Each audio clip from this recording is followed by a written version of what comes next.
Uncensored, no holds barred talk. 24 hours a day, 7 days a week. This is Global Reality Radio Network.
Welcome to another live edition of the Global Reality right here on the Global Reality Radio Network. I'm your host, Josh Reeves. Thanks for being here with us for this Monday, March 5th into March the 6th, 2012 live edition of the Global Reality right here on the Global Reality Radio Network.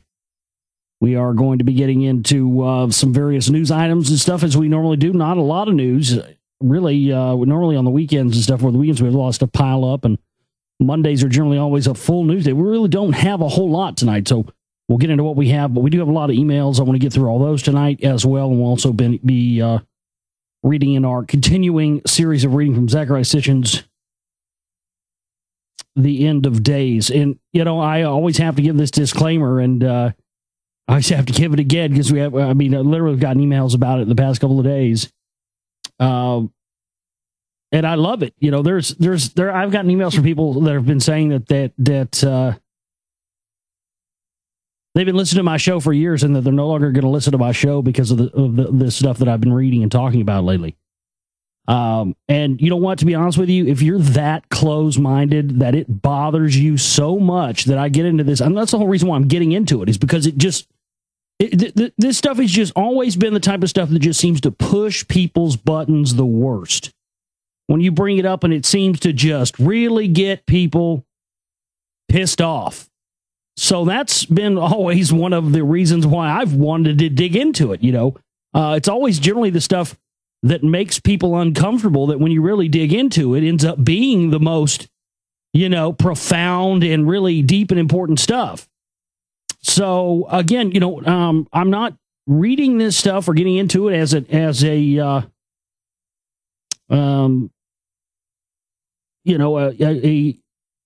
like an endorsement of Zechariah Sitchin's work. But again, this information does exist. These tablets do exist. This information is there. There's lots to back it up with, and there's lots of stuff that backs up my years of research when I look into this stuff. And so whether you want to believe it or whether you don't want to believe it, it's up to you. But the fact of the matter is, we still should be pursuing all possible truths and all possible explanations and all possible roads in this stuff.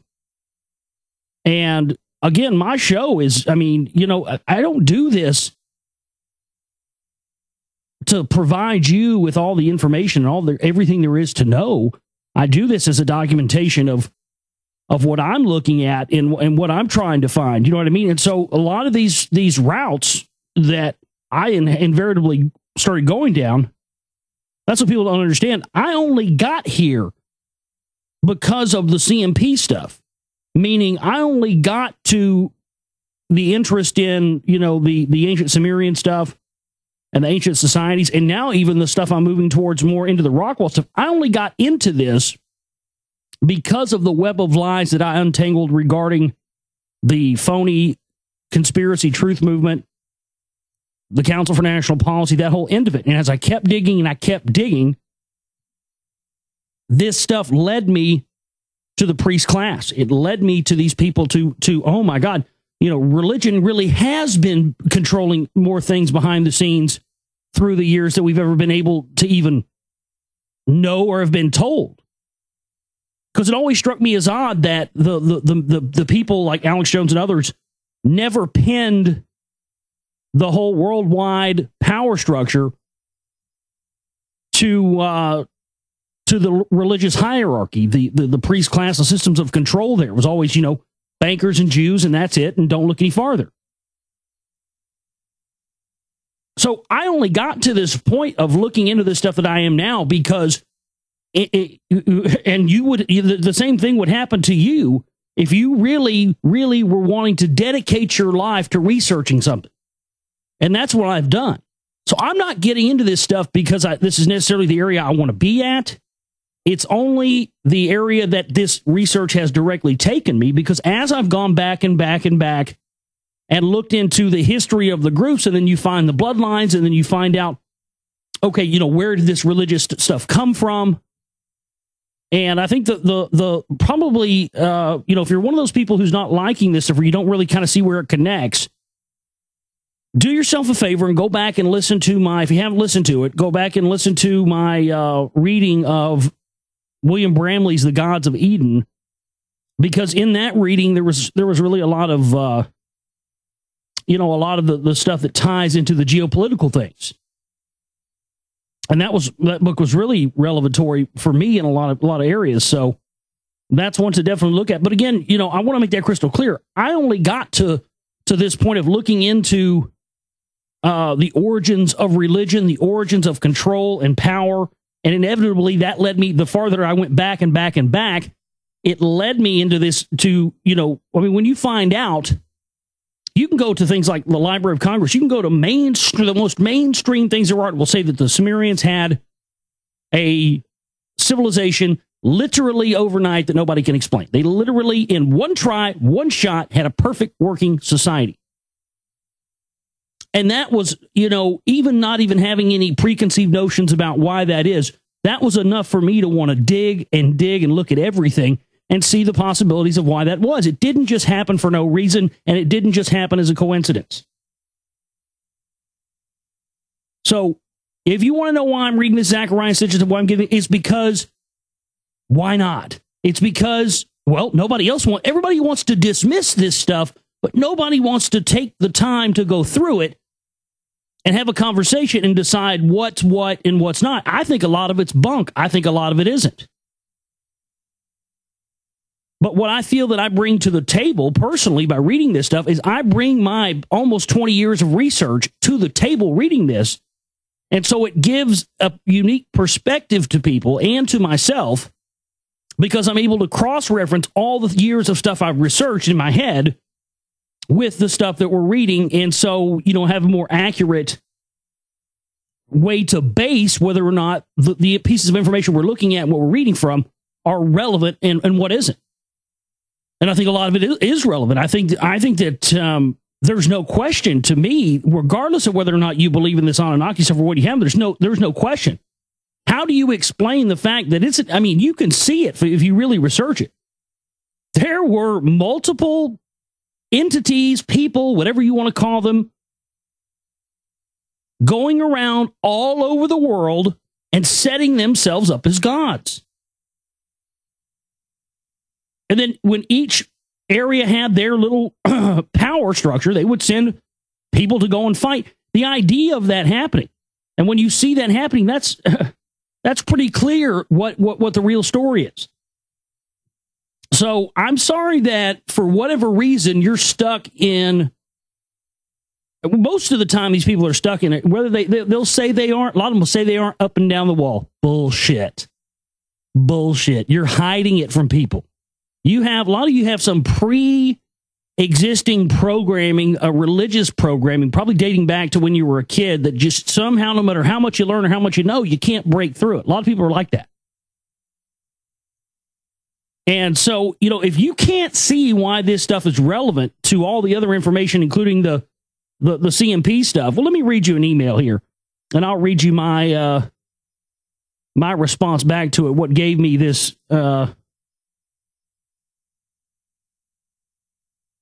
Hi, Josh. Don't want to seem like I'm attacking your credibility, but some of the information you have been talking about is so outlandish that it casts a shadow over the CMP information.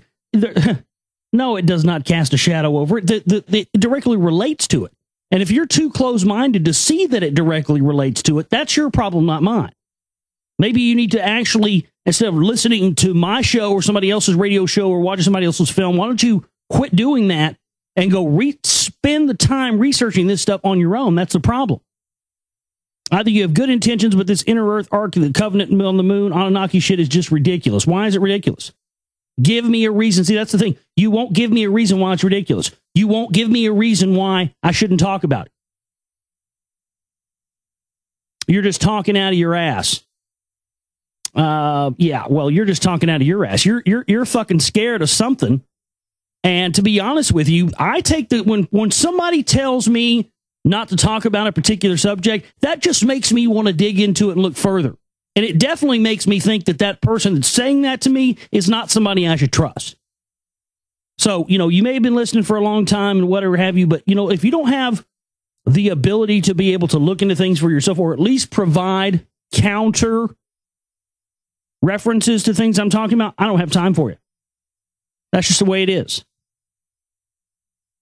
But, a lot of people have been getting quite a bit, myself included, out of this end in this area of research. And it's just as relevant as anything else. And we're still talking about the same thing here. But if we don't find out the origins and the true power structure, who really runs things in the history of this, if we don't try to attempt to get ourselves at least somewhat, we'll never be able to be all the way there, but if we don't attempt to get ourselves at least somewhat on the same playing field as the rulers and controllers, folks, we're never going to stand a chance of trying to figure out how to change anything. Everybody runs around like chickens with their heads cut off. Give me the solution. Give me the solution. Solution. There is no solution right now that you can even think of. You know why? We don't even have all of the facts and all the information to even determine at this point what a solution would be. Because we don't have all the information. We think we do. 99.9% of the people on this planet run around thinking they've got a clue. And even if you're somebody like me who researches this stuff your whole life, you still don't got a fucking clue. I personally do not think that we can afford to turn ourselves off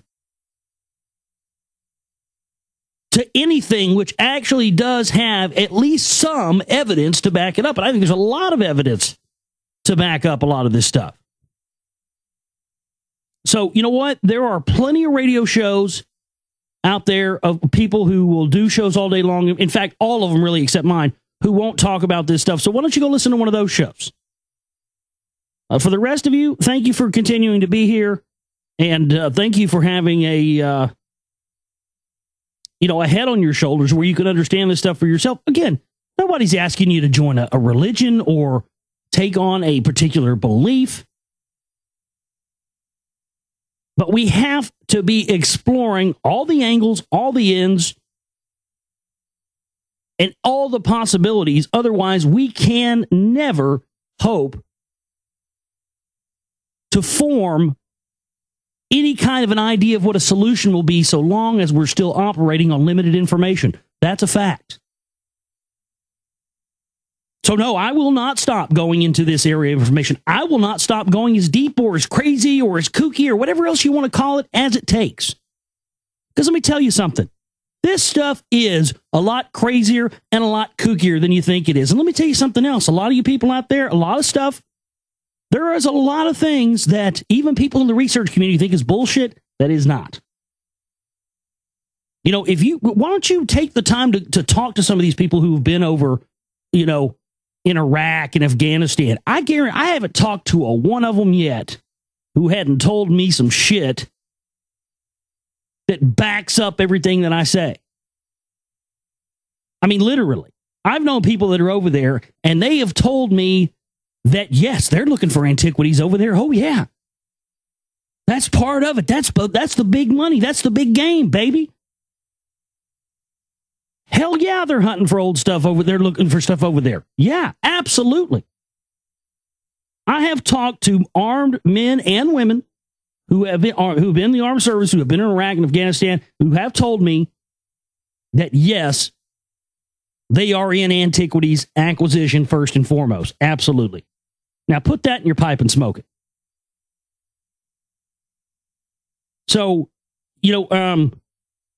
I've had people that have been in the armed forces and the military tell me that absolutely we have used technology that has been back engineered from stuff that didn't come from Earth. Absolutely.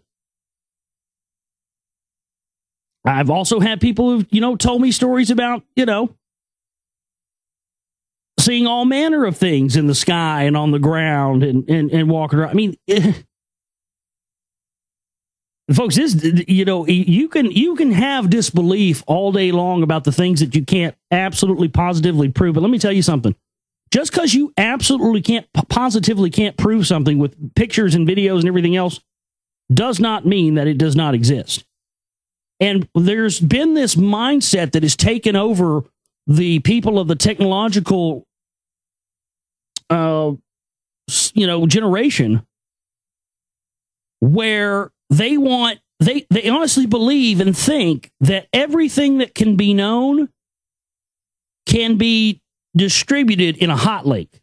It's just not true. I've had people come into my chat room before and say, I need to know everything that you know about everything right now, and I need to know it right this second. Well, you want me to, you honestly think you can handle 20-something years of research?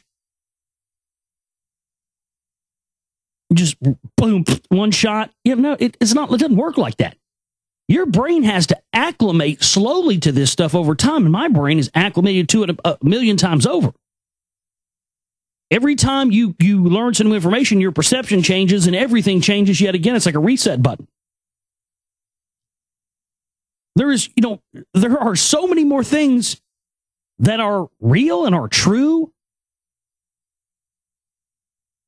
and are not fantasies and are not false, but they're not on the internet. Not everything is on the internet, people. Just because there's not a picture or a YouTube video of it or a hot link to a website does not mean that it's not real.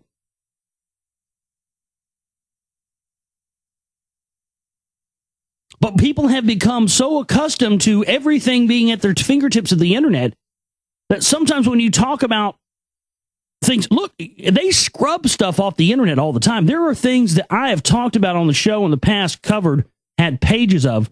You could probably go through all the archives of all my shows I've ever done since 2007 and probably find 200 cases of what I'm describing here.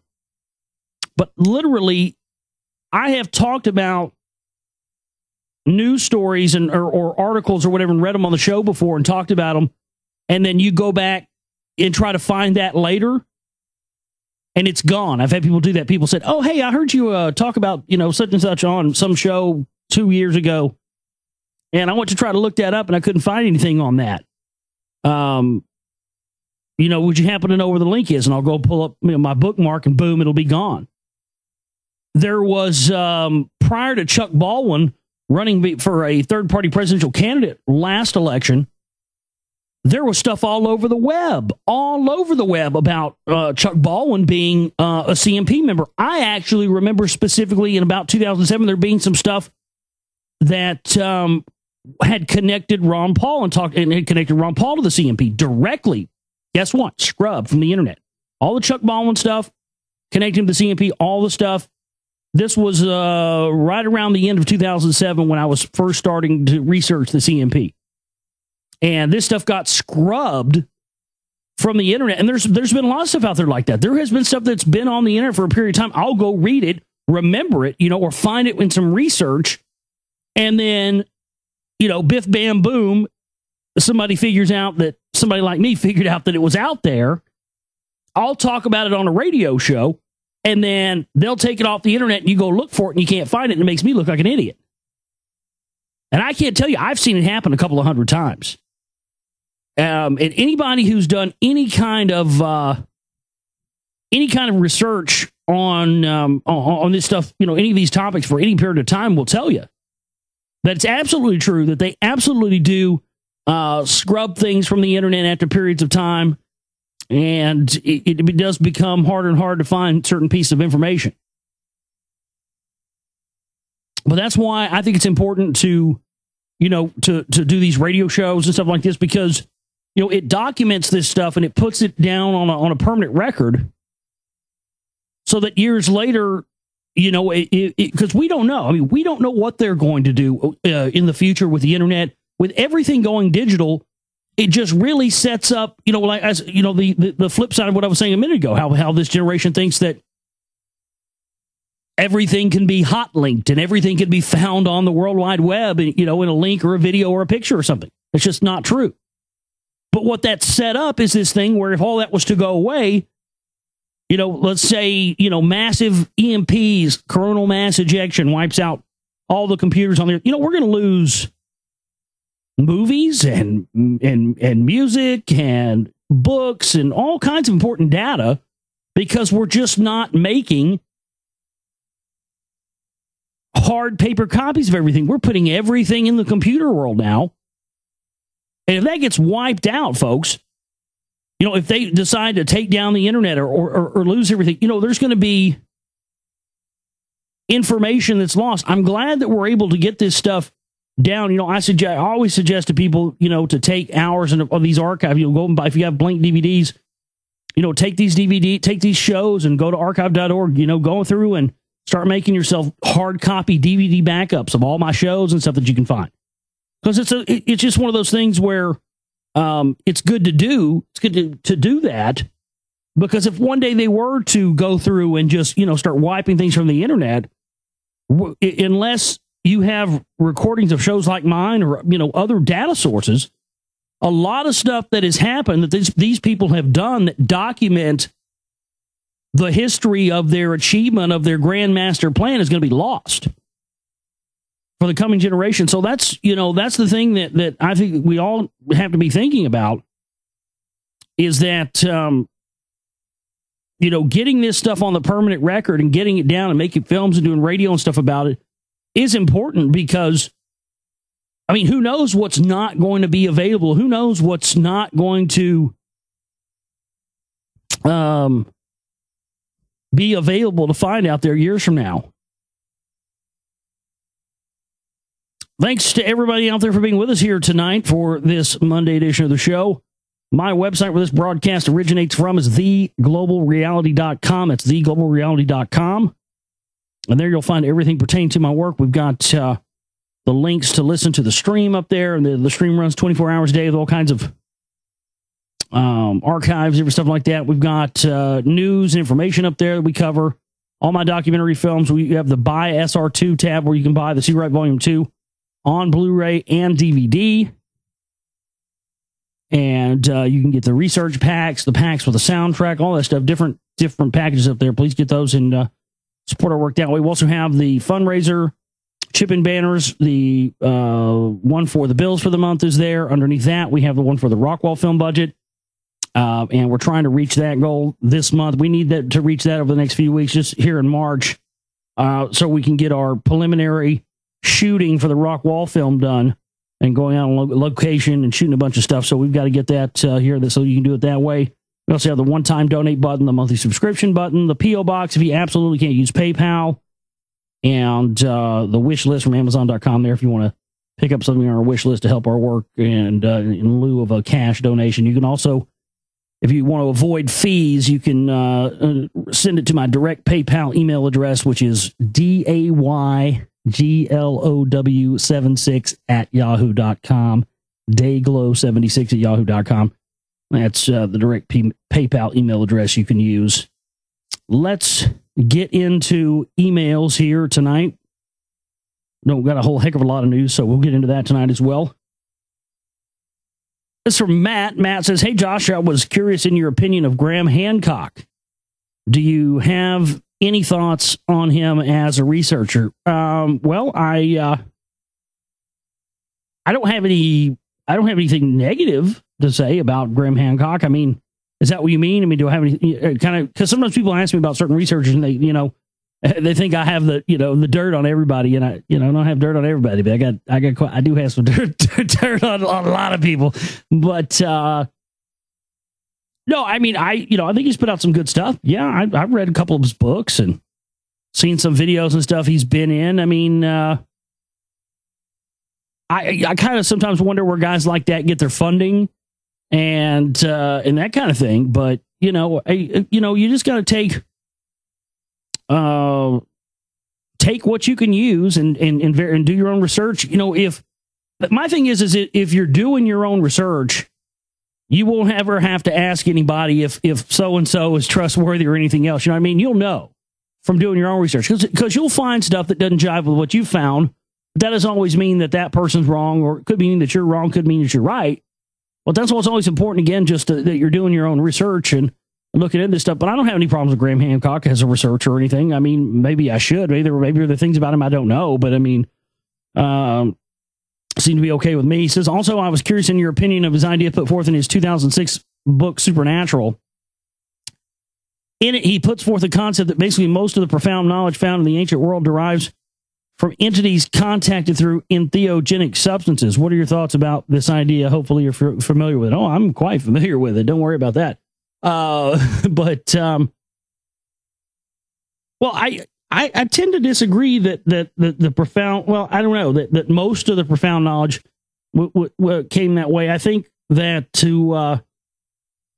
that we just don't know. You know what I'm saying? I mean, to me, that's as much speculation as saying it all came from the Anunnaki or whatever, or it all came from Jesus or, Muhammad or Buddha or some, it's all just still kind of speculation. So, I would have to say I don't agree with that idea that most profound knowledge came from, entities contacted through entheogenic substances. But I do know for a fact that, yes, that indeed was going on and was important. I mean, hell, they determined, their ABC News had a story, I think, back in 2008, where this college in Israel had done this study on the plants in all the stuff surrounding the Mount Sinai area.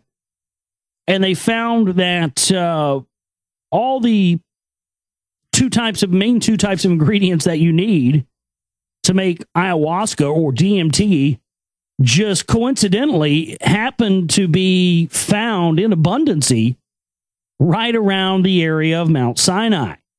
Where Moses allegedly went up. So, this university in Israel was positing the idea that, that, Moses was, tripping balls like fucking Jim Morrison, on the Temple Mount. And I think all that stuff's relevant. I mean, it always looked like, the up there on Mount Sinai, there was a UFO up there. So, I think also that the idea of it is too, that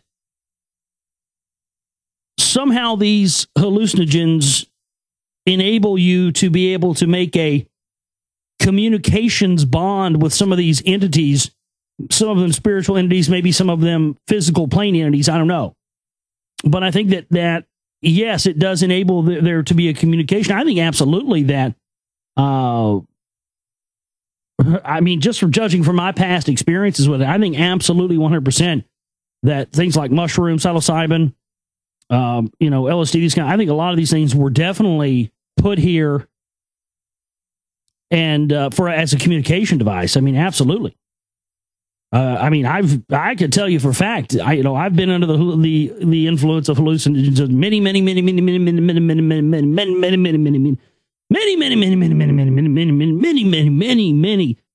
times in my life.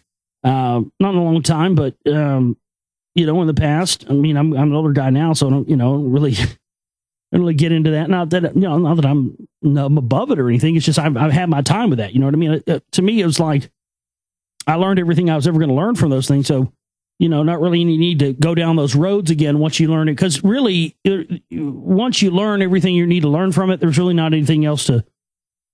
You're just kind of poisoning your body at that point. But yeah, I think that just like you can't say, all UFOs are alien craft or all UFOs are, government black op technology. Fact is, it's probably a little bit of both in there. We just don't know how much of one and how much of the other.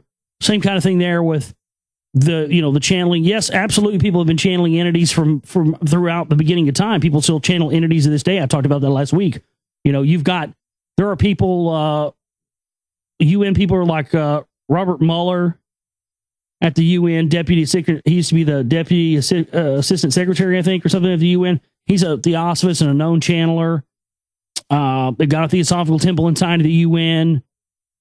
And yeah, John D., look at the history of it, man. People have been channeling entities and getting information from it from time immemorial. My thing is that that's what worries me about all this transhumanist stuff and merging with machines, is because I'm just, concerned with all the channeling that's been going on, that, we're building a Trojan horse for some evil spiritual entity that doesn't have a physical plane body, but it exists in the spiritual realms.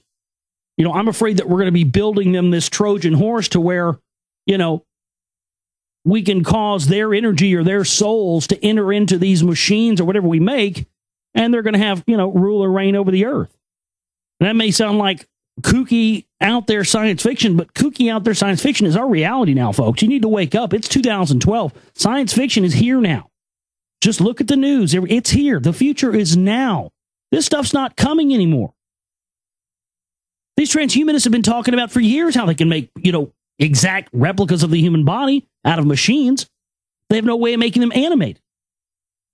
So when I look at the history of stuff like John D. channeling to these macros and these off-Earth entities in the time of, the Elizabethan era and stuff, and being told that we needed to strip mine the Earth for resources to find an element called silicon so we could create technology to break free from the etherical barrier placed around the planet to keep us all trapped inside here. Can you imagine going in front of the goddamn queen in the 17th century and telling her that shit? So I'm saying somebody has led us along. Somebody has given us information. You can call that demons or entities or aliens or whatever you want to call it. But it does seem, folks, the evidence is clear that somebody has been leading us along and somebody has had a vested interest in our technological development. Now, that worries me. Because these guys, whether you believe in demons and entities and all that crap or not, these guys absolutely do, and they absolutely have been using this stuff to get what everybody calls the New World Order and the power and everything else. It's a fact. That's been there in every level of it.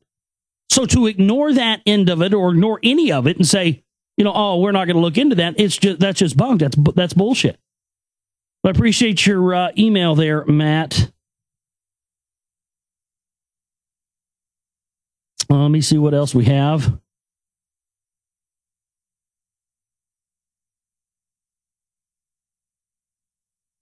This is from John. Hey, Josh, just got my DVD in last week. Haven't been able to watch the end yet, but you did an awesome job.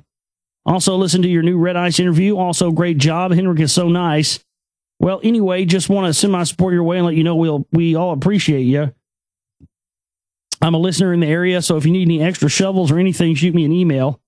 Hopefully, you don't consider the email a waste of time, but been listening for years, and your show has gotten top-notch. Well, that's it. Just want to say good job.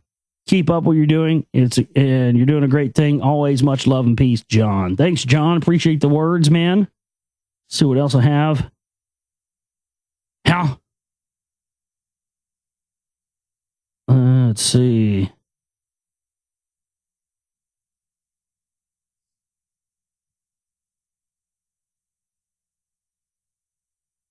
This from James. He says, James, Josh, you go, boy. I've been wondering about Alex Jones for some time now, and I'm convinced he's an NWO shill. I always wondered about some of his more bizarre outbursts, like crying on air. I just thought he got too much BPA in his system and was bitching out. I think that's probably, you throw that on top of everything else, James, and, you got Jones pretty much there. Yeah, bitching out on BPA along with, being a Vatican assassin warlock, as he calls him and Charlie call themselves. Keep up your astounding research, and I will tell all I know and strangers I talk to listen to your radio podcasts, and you'll do a great service in getting the truth out. The people are in a trance. They don't know this. Whatever the TV tells them is their reality. Simply amazing. Take care. You've got what it takes, my friend. All right. Thanks, James. Appreciate that. Let me see what else we have. This is from Jupe. And Jupe is writing us from Rotterdam, the Netherlands. So we have a Dutchman, huh? That's awesome. Hello, dear Mr. Reeves. Just wanted to compliment you right now. I'm really enjoying your podcast on the Lost Book of Enki on YouTube over the speakers of my home cinema center. Oh, that's awesome. You had it blasted through the surround sound, huh? That's killer. I've already got 6 books of stitching myself. For a Dutchman like myself, really good material for learning English. But hearing you read from this book is not only very informative, but also very funny at times. Great. In my spare time, I make paintings. While painting, I really enjoy your podcast. Now, that's awesome because, and I'll drop this in the chat room for you guys here in a minute. This guy, Jupe, actually sent me his, a link to his artwork. And so apparently he's, he's listening to the show and doing some artwork. You guys, I'm going to drop this in the chat room. You guys should definitely go and check out, Jupe's artwork. I'm just honored that he's doing some of this stuff that you see here on this website. There it is in the chat room, johannesart.nl. That's really awesome, dude. I mean, he's listening to the show and doing stuff like what he's got here on his website. And there's some really amazing stuff on there. So definitely go and check out his art. I like the let me ask you something, Jupe. I really like your Medusa, but it looks like it's like she's fucking what's her name? Nicole Kidman.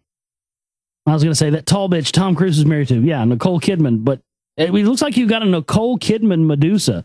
Your Medusa looks just like Nicole Kidman. Was that on purpose or an accident? I don't know. Is there something about Nicole Kidman? I don't know. I always thought she was a big fucking snake woman. But that's awesome. I mean, that's really rad that I had somebody told me they were a couple of people, actually, not just one. There's been a lot of people. For some reason, people like to listen to my show and have sex. I don't know why that is. But at least somebody's getting some out of this. I'm certainly not getting any for doing the show. So, if you're getting some and you're listening to us, hey, stick it in her deep for me once, Right, but if she calls you my name when she gets there, man, I can't take responsibility for that. You know what I mean? While painting, I really enjoy your podcast. I very much like your sense of humor and the special voices you use. Very, very funny. Oh, that's right. Well, Satan likes to come in every now and again and say hello. Oh, yeah.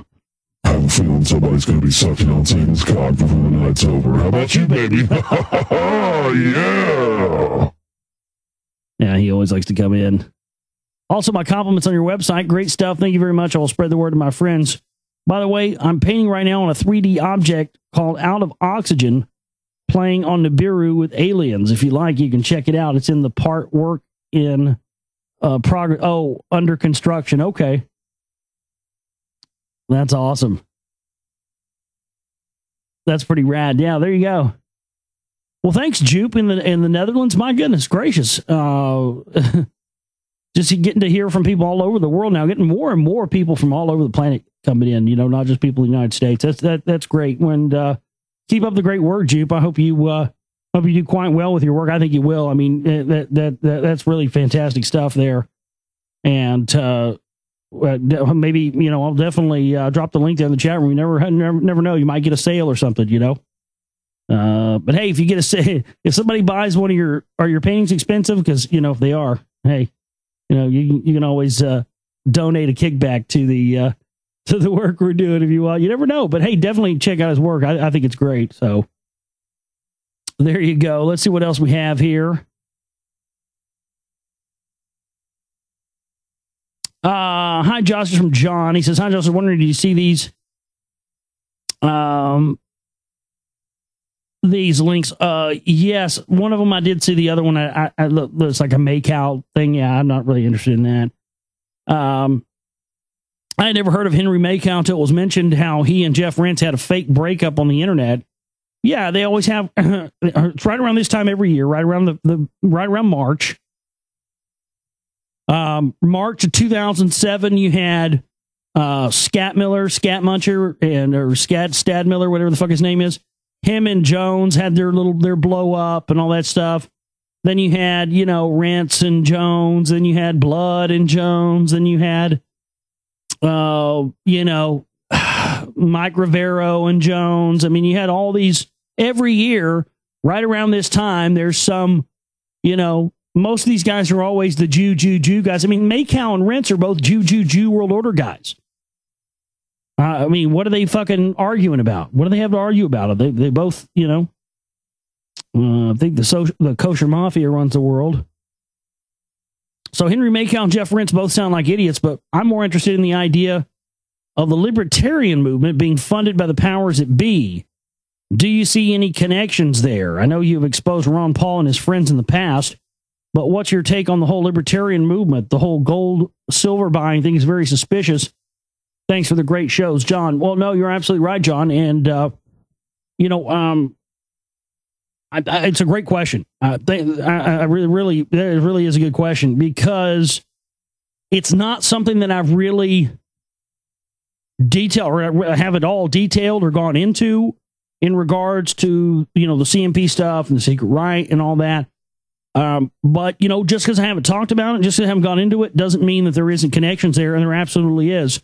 So I'd like to talk about that now for you. Great question. Do I see any connections to the powers that be in the libertarian movement? Well, yeah, and to be honest with you, John, the reason it's a fantastic question is because, and really, I don't really have. This would take forever. It would take weeks and weeks to get into all the in and outs of this. So I'm just going to do it as quickly as I can here. The answer to the question, should Ron Paul be trusted, to me, has its answer in the fact that he's a libertarian. Now, when you look into it, it's funny how many things I've found that in every other part of the world they mean one uniform thing, but in the United States they mean something totally different. For instance, I found out just recently, doing all this research into the rock wall stuff, that in every other part of the world where there have been pyramids found, they refer to them as pyramids. But for some reason in the United States, we refer to them as mounds. Now, they have found, in Georgia, there's some in Georgia. They're all over the place. I'm going to actually go out and document some of these here as soon as we meet our goal this month for the Rockwell film budget. But I'm going to go out and actually document a lot of these quote-unquote mounds that are all lined on the 33rd degree parallel between, like, here in Georgia, real close to where the guidestones are, real close to where they allegedly found these Mayan ruins and whatnot. And so, it's interesting that in every other part of the world they're called pyramids, and every other part of the world they're called mounds. Here in the United States we call them mounds. Well, same thing with libertarianism. In every other part of the world, libertarianism has always been associated with left-wing anarchists. But for some reason, in the United States, it's more commonly associated with conservatives. Now, I know that most people would think that, oh, well, that's just two different, it's just two different definitions. And, they call it left-wing anarchism everywhere else in the world. But libertarians in the United States are not left-wing anarchists. They're conservatives, and, they believe in, social liberal positions on social issues and all this stuff. And that's absolutely, I absolutely do not think that's the case. Any of these isms libertarianism, communism, socialism. In every instance are traced back to the power structure. And what I believe libertarianism is that, again, you can go and look this up yourself. I'll just read it here. Political scholars such as Noam Chomsky claim that in most parts of the world, the term libertarian and libertarianism are synonymous with left anarchism. It is only in the United States that the term libertarian is commonly associated with those who have conservative positions on economic issues and liberal powers on social issues. Now, when you look at Ron Paul's connections to people like Lou Lehrman, who is a admitted Zionist and admitted Knights of Malta, he was a signatory on the Project for a New American Century documents. He wrote a gold book with Ron Paul called The Case for Gold. He was involved in the Iran-Contra stuff. I mean, this guy, and he's one of Ron Paul's big buddies. And then you look at all of these connections to the CMP types and the fact that you had the Royal Institute of International Affairs and the CFR and the CMP, all these groups being funded out of the London School of Economics, being funded out of the Fabian Socialist movement, and it becomes very clear that libertarianism, the reason libertarianism is associated with left-wing anarchism everywhere else in the world except the United States is because, again, it's a Trojan horse. You have left-wing anarchists and socialists who are working for these Fabian socialist groups and these bankers out of England, the Central European bankers. And so they have taken the position of being conservatives and in some cases right-wingers, not in all cases. You do have people who are libertarians on the left as well. There's all different branches of libertarianism, but they all try to claim that they all don't have anything to do with each other, but that's just hot. That's horsepucky. I believe libertarianism is just like every other ism. It's an ideology that was brought down from the powers that be, the highest levels, and injected into party politics to get us into another box so that in the end we still end up supporting a socialist or a leftist issue no matter what side of the aisle we support, left or right. And that's exactly what my research into the CMP has shown. So yes, I believe that the number one reason to not support Ron Paul is the fact that he is a Trojan horse through libertarianism to ensure that leftists and the rest of that stuff that are the ideologies of the elite are brought in no matter what. So there you go, John. I hope that helps with the whole libertarianism thing. Yeah, I mean, I definitely have been seeing that connection and definitely known about that. Thanks for kind of bringing that up. Maybe I'll try to find somewhere to get that into, a future film or, another version of The Secret Right, maybe in the future or something. We'll see. But, yeah, I mean, absolutely. Look into that more for yourself. Let's see what else we have here tonight.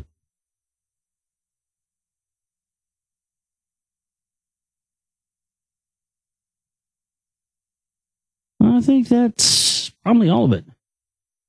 That looks like about all we've got for emails. Love to have emails from you anytime. globalrealityshow@gmail.com. That's globalrealityshow@gmail.com. You can send those in anytime, and I'll do my best to get into them on the show for you. Thanks to everybody who has sent in emails. Not a whole lot of news tonight, but we'll get through what we need to get through, and then we're going to be getting into more from the end of days from Bitchin' Sitchin'.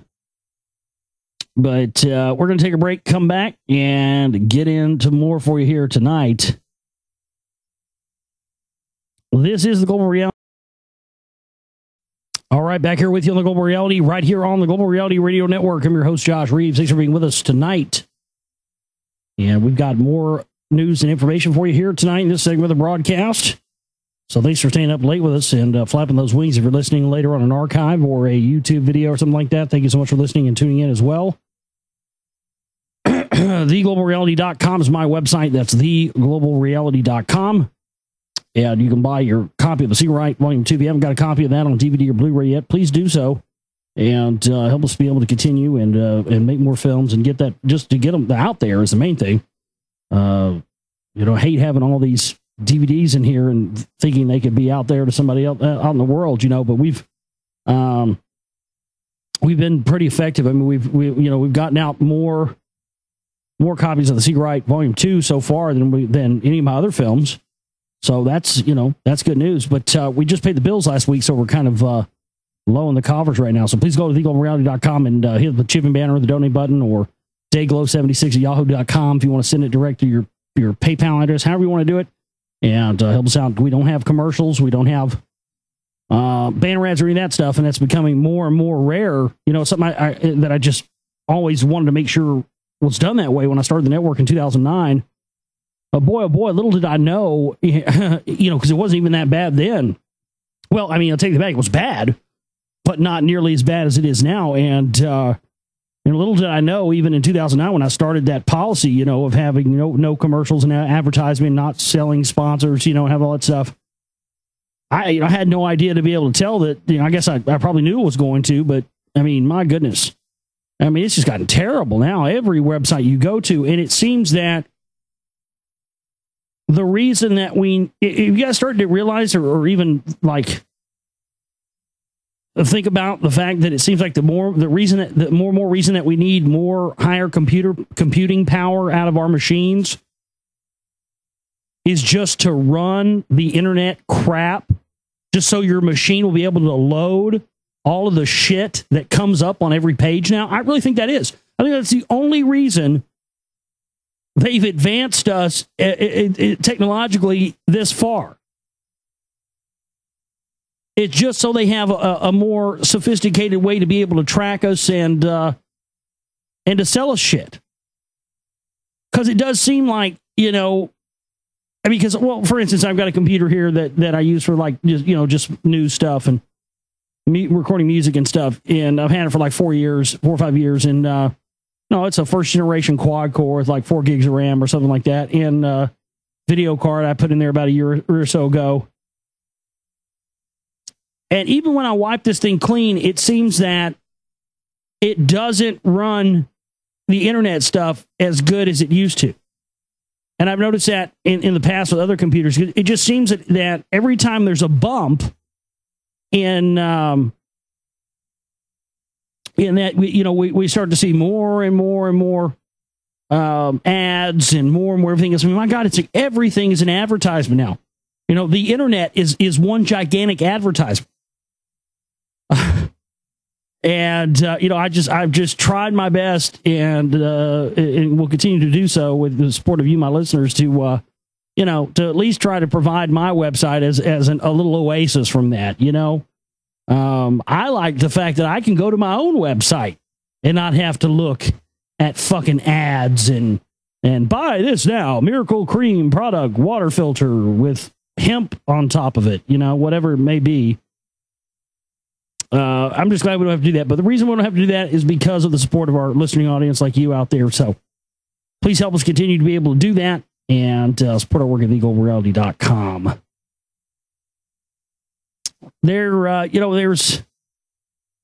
It does seem that more and more of these things, talking earlier about how, the longer that you've been looking at this stuff, the more of an ability you have. And that's really the only really thing that I have, one of the things I have going for me in all this is I've just been looking at this for so long, and I have the kind of mind where I can remember details and things, for years and years and years ago. And so, some of the stuff that I've researched and looked into the past that, most everybody out there's probably looked into at some point, stuff like, the alien invasion. Will it be real? Will it be fake?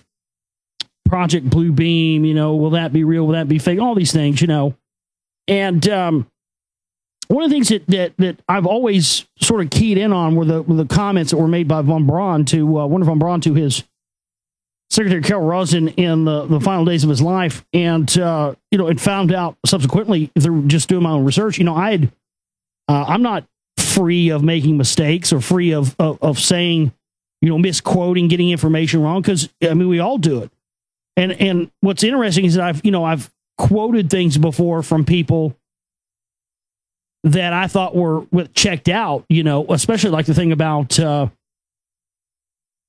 about the John Birch Society and every head of the John Birch Society being Jesuit trained actually not true. Only John McManus, but it's made all the more interesting with McManus being the only Jesuit trained one because of his the time in which he came into the John Birch Society. He came right on the heels, as I talk about in Zero Volume 2, right on the heels of Robert Welch kind of saying, there's more to this than just, communists. And boom, right on cue, as soon as he starts getting off the plantation, the Jesuits install their guy McManus there, I think in 1967 or whenever it was when he came in. He's been there ever since. And he's an avid Ron Paul supporter. He's an avid Alex Jones fan. And it's just funny to me that, it wasn't until the installation of this Jesuit into the John Birch Society that you started to see the big swing and the big push out from the area of getting into the deeper stuff of the Illuminati that Robert Welch was heading into and the rest of that stuff to, taking it back to being this divisional, almost racist, extremist type of organization where, that really wasn't where it was heading.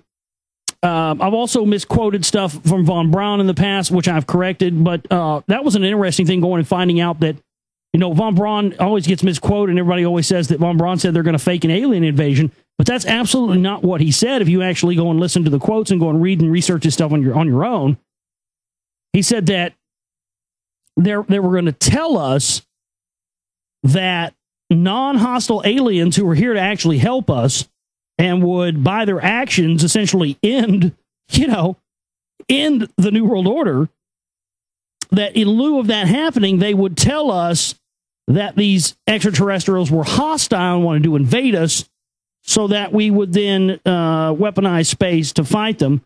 But he mentioned communism and terrorism, and then he said asteroids.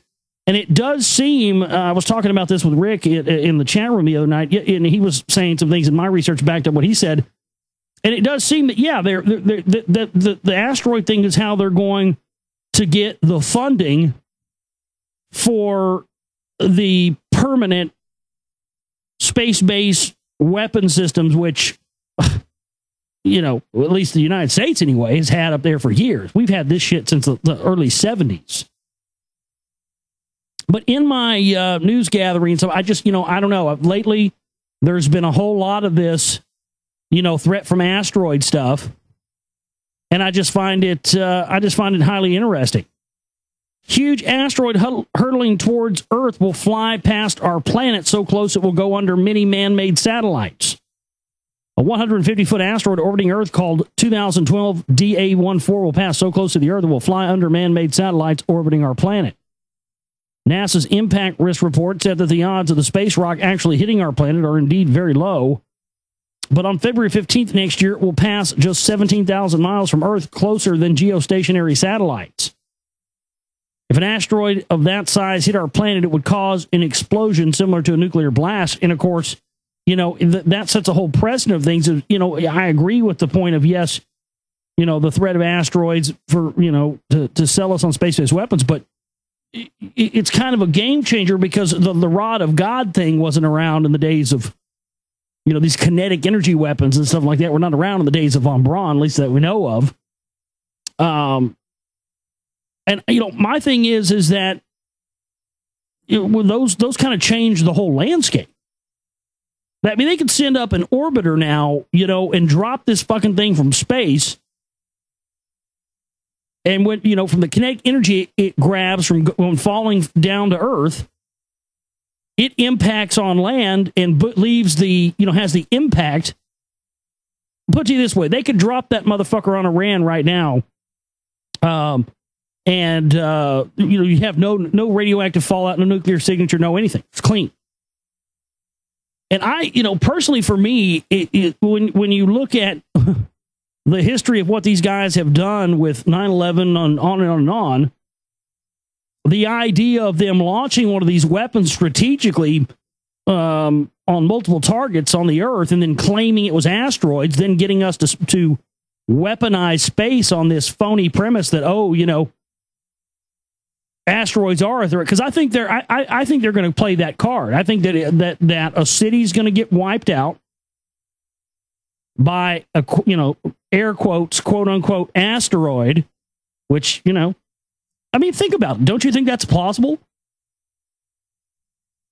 They could drop one of these rods of God on any fucking country in the world, or multiple countries, and, boom, nobody'd ever be the wiser of it. They'd get on TV, just like they got on TV and told us that, Arab hijackers did what we saw on 9/11. They could launch that, and people could get on TV, and they wouldn't even question it.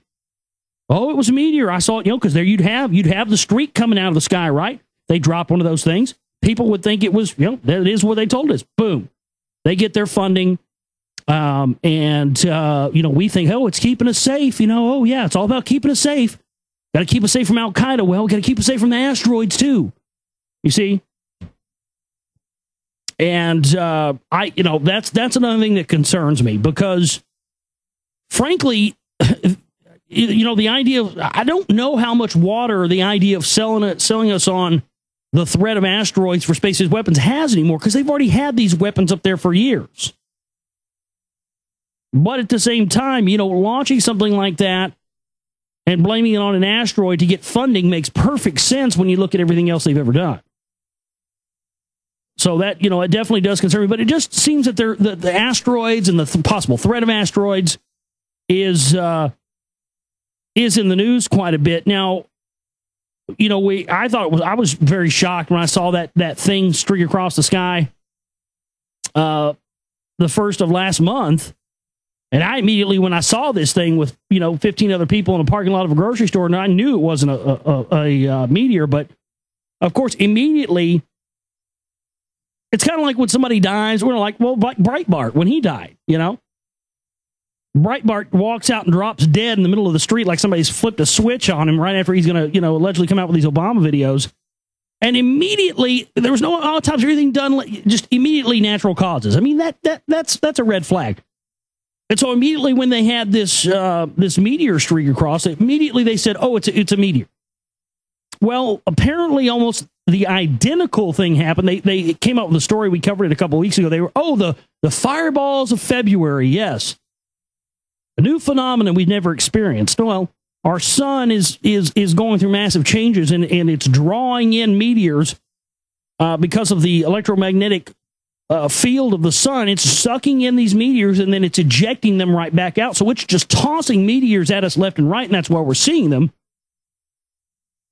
But is everything that we see a meteor? Again, just like everything that people see that they think is a UFO is not, little green men or the Anunnaki. Plenty of black ops stuff out there and craft that look just like UFOs and are, in fact, most likely engineered from alien technology. So it's easy to go out and test this stuff, and if people see it, they just go, oh, that was a UFO. I saw a UFO. I saw a UFO. Well, you didn't see a UFO. You saw a government craft. But I think there's also things that are entering our atmosphere that they're saying are meteors or not. Well, the identical thing now has happened in Britain. Maybe some of you in our UK listening audience saw this. It's from the BBC. Police forces say they have received a number of calls reporting what is believed to have been a huge meteor. A huge fireball was reported traveling from northern Scotland to southern England around 2140 GMT, and amid fears that a plane had crashed. Police received reports of a bright light and an orange glow, but aircraft-related incidents were ruled out. Now listen to this. As soon as reports started coming in, the Met Office got on Twitter and tweeted, quote, "Hi all, for anyone seeing something in the night sky, we believe it was a meteorite." So immediately, here comes the Met Office, and they're rolling out the meteorite story. Again, there are definitely more phenomena that are existing in our skies and outside of the atmosphere of the Earth that fall into more categories than just space junk, meteorites, asteroids, or whatever else. But more and more of this, it just seems like it's getting pushed to the forefront. And, again, yeah, these things have definite evidence that these things have happened in the past. and have affected. And that's kind of what I think around what I think the rock wall originally was. I think originally underneath where it was built, there was some sort of meteorite crash. I think that could be one of the reasons. Well, I mean, my God, what did you talk about last week? The magnetic field of the rocks from the rock wall have a magnetism to them that's 85% stronger than the entire magnetic field of the Earth itself.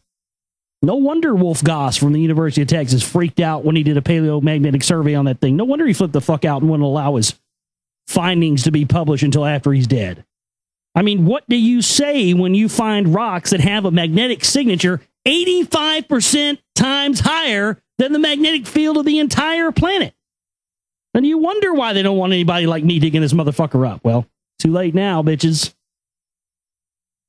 A 16-member international team of researchers that includes James Kennett, professor of earth sciences at UC Santa Barbara, has identified a nearly 13,000-year-old layer of thin, dark sediment buried in the floor of Lake Cotizo in central Mexico.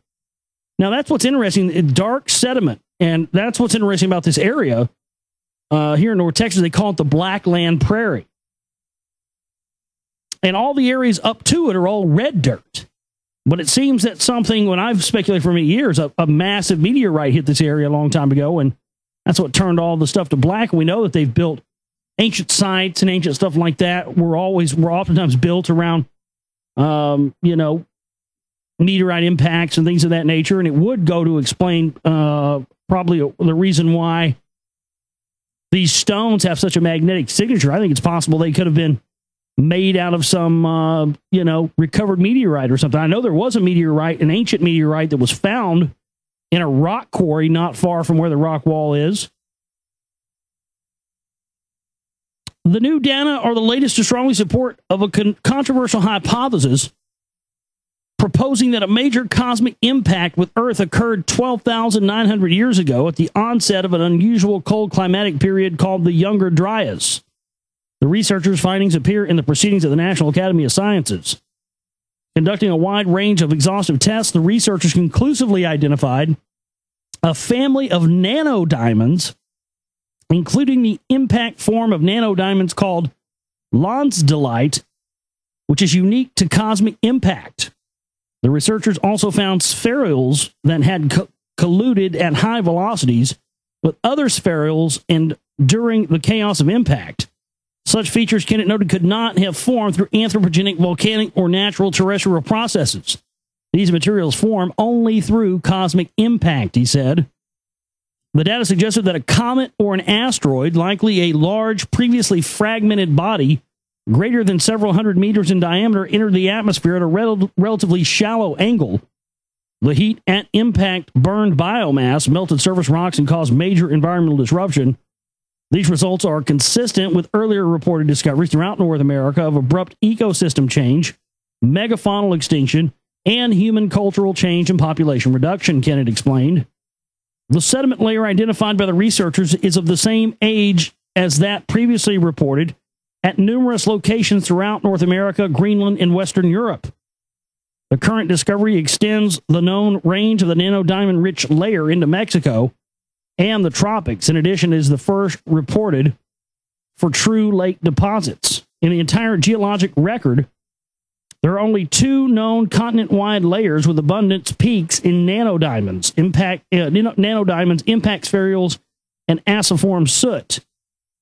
These are in the 65 million-year-old Cretaceous Paleogene boundary layer that coincided with major extinctions, including the dinosaurs and ammonites, and the Younger Dryas boundary event at 12,900 years ago. By the way, in Arlington, Texas, where it's not too far from Dallas, that's where all the Cowboys and the Rangers and all that stuff are.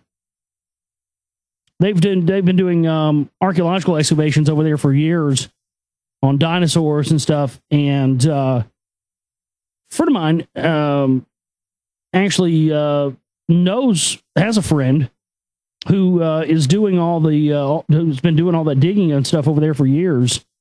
And I'm actually going to get to go out there sometime in the next month or two and actually go to the dig site and check out some of this stuff. I'm excited about that.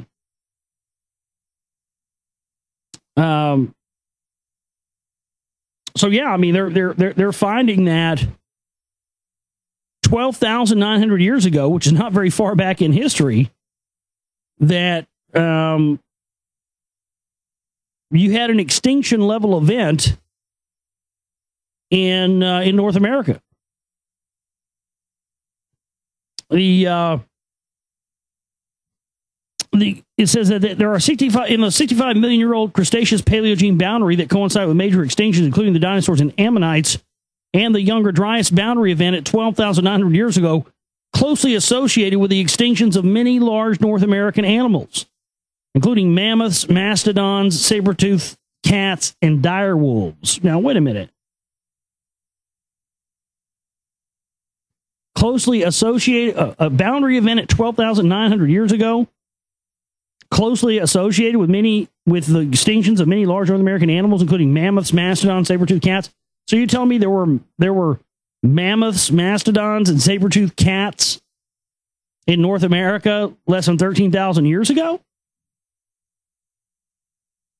That's pretty interesting. I'll drop that.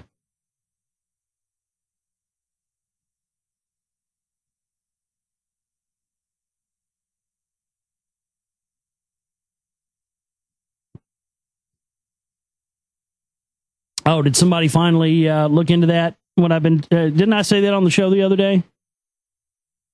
I said look into Ron Paul's.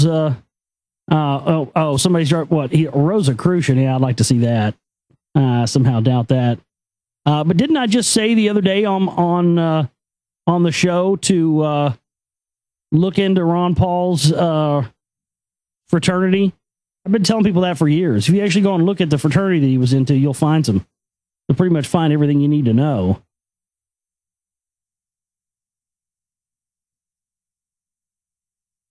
Let's see what else we have. How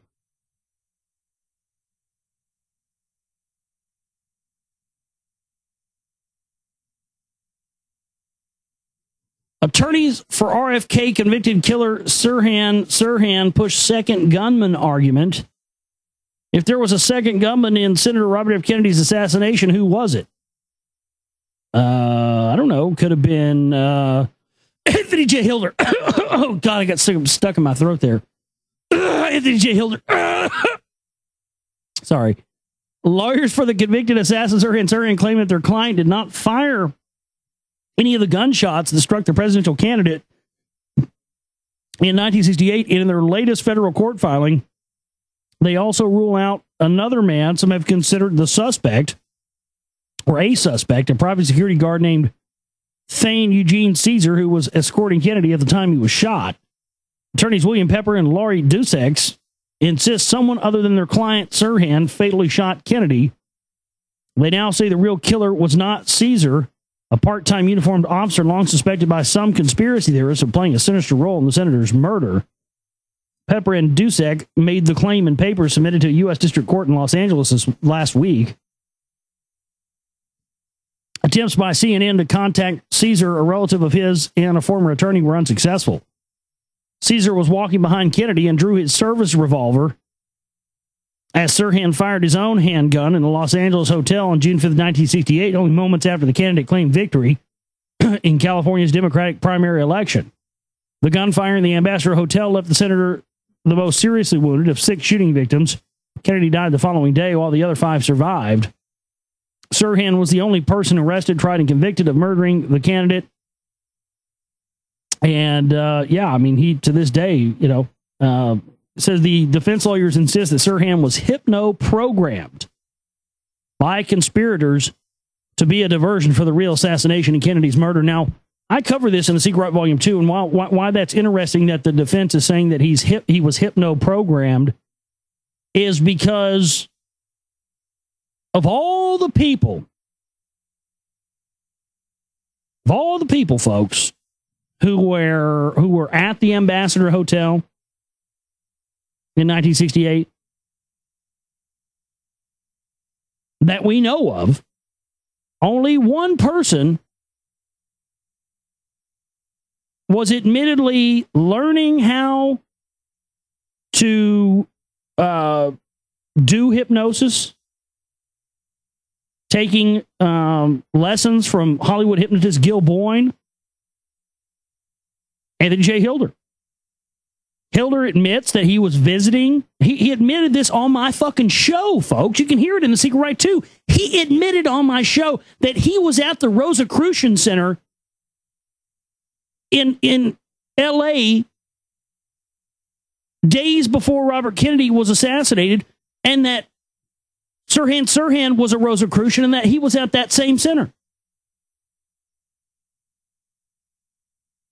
Now, it sounds more appropriate to me that he probably wasn't a Rosicrucian, but he was at the Rosicrucian Center receiving his hypnotisms, because later Hilder shows up with a gun, with a revolver, just like the one Sirhan used, at Gil Boyne's office, shaking and talking like a madman, saying, there's going to be an event, something's going to happen, and you're going to need this gun. Let me give it to you as a gift when the race riots break out. He knew something was about to happen that had the potential to break out race riots. And he admittedly was learning hypnotism, and he was admittedly at the Rosicrucian Center just days before Kennedy's was assassinated, and so was Sirhan Sirhan. He was there as well. He just coincidentally happened to also being taking money from the guy who had been involved with some of the Kennedy stuff. It's all in Secret Right, too, but my God. I think absolutely Hilder was involved in the assassination of Robert F. Kennedy. Absolutely. Beyond a shadow of a doubt, I think he's guilty as they come. And I also think that, and this is all in Secret Right, too, that the people who set up Alex Jones and set him up as the quote-unquote leader of the 9/11 Truth Movement, I believe the people that fund and control Alex Jones directly, not indirectly, directly had a hand in 9/11 itself.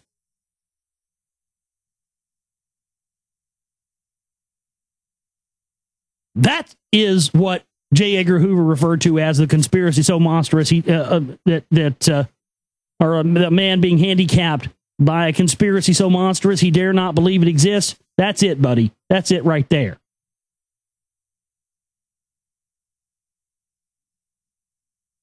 I talked about this a little bit when it first started coming out, but then I saw some evidence that, and heard people saying that was a hoax, may have been a hoax. Now, I don't know. I mean, now that this is starting to make really mainstream news now, and apparently it's happened even more. And it really starts to make, at first I kind of just brushed it off as a hoax like everybody else, but now I'm starting to wonder, I don't know. What's causing the mysterious sounds coming from the sky that are so loud they set off car alarms? From the Daily Mail. Mysterious sounds have been heard booming from the sky all around the world. In some cases, they were so loud they set off car alarms. The unsettling noises were heard recently from Europe to Canada, sounding like groans and powerful horns. In Germany, noises coming from the sky were recorded on a video camera. It's the fucking gods. They're trumpeting their fucking arrival again. Burn, burn. In Germany, noises coming from the sky were recorded on a video camera and uploaded to YouTube, with car alarms clearly heard going off in the background. The internet has been buzzing with such theories about what the sounds could be, with suggestions such as Jesus returning and the world ending put forward. But experts have said that there are rational explanations. University of Saskatchewan physics professor Jean-Pierre St. Maurice told CTV that it's electromagnetic noise emitted from auras and radiation belts. And again, I love how they always give these explanations, but they never give any explanations. And, a lot of them are plausible. That sounds plausible to me, right? Probably sounds plausible to you. But if it's plausible and that is the explanation, why isn't this something we've experienced before now?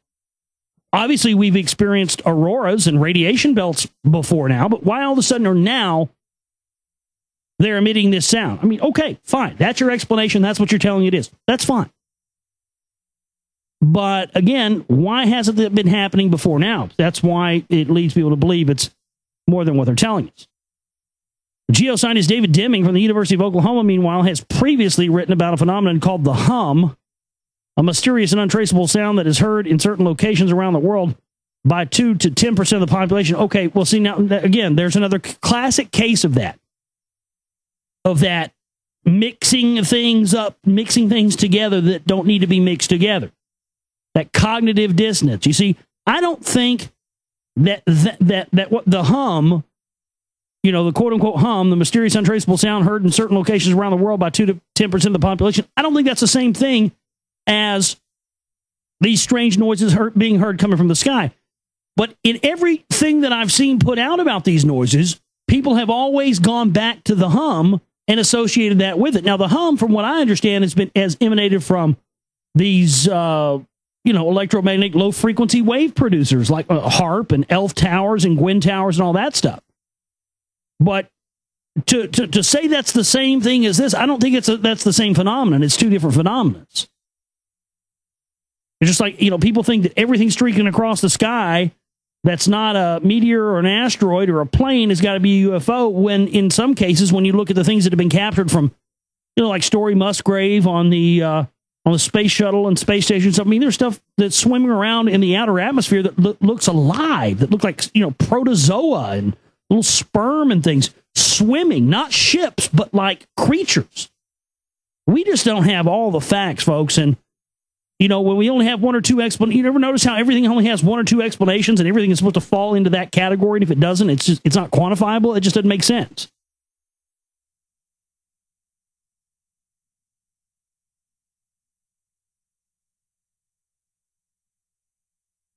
Yeah.